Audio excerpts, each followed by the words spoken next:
From Washington, this is VOA News.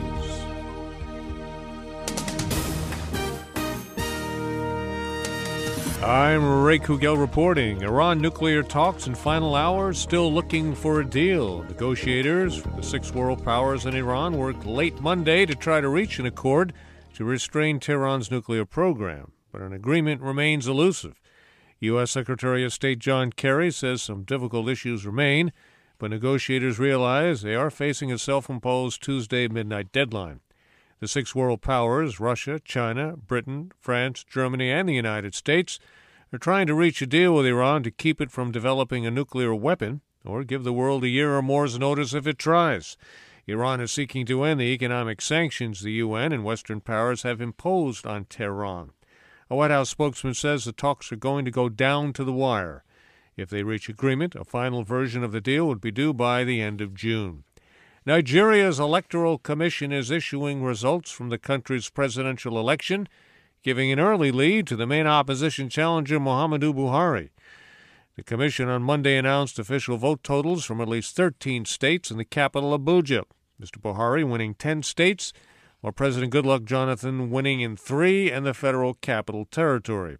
Some of Mr. Buhari's victories came in states in southern Nigeria, which is generally considered a stronghold for President Jonathan. President Obama is planning to visit his ancestral homeland of Kenya in what would be his first visit there as president.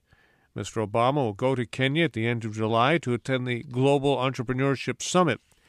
The White House says the exact dates are not confirmed and no word whether he'll be planning to see family members while in Kenya. This is VOA News.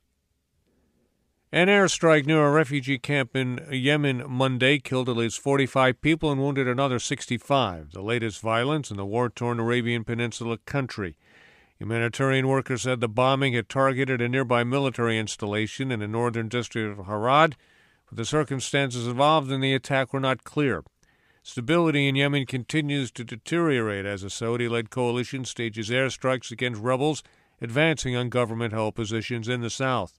VOA's Scott Bobb reports. The offensive by Iran-backed rebels in Yemen has galvanized into action a Saudi-led coalition of 10 primarily Sunni Arab states.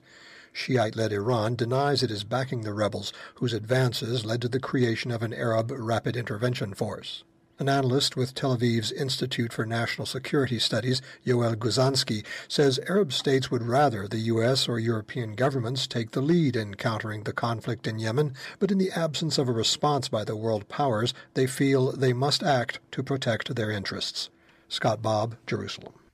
A British man pleaded guilty in federal court in New York to charges of trying to set up an al-Qaeda terrorist training camp in rural Oregon in the U.S. Northwest.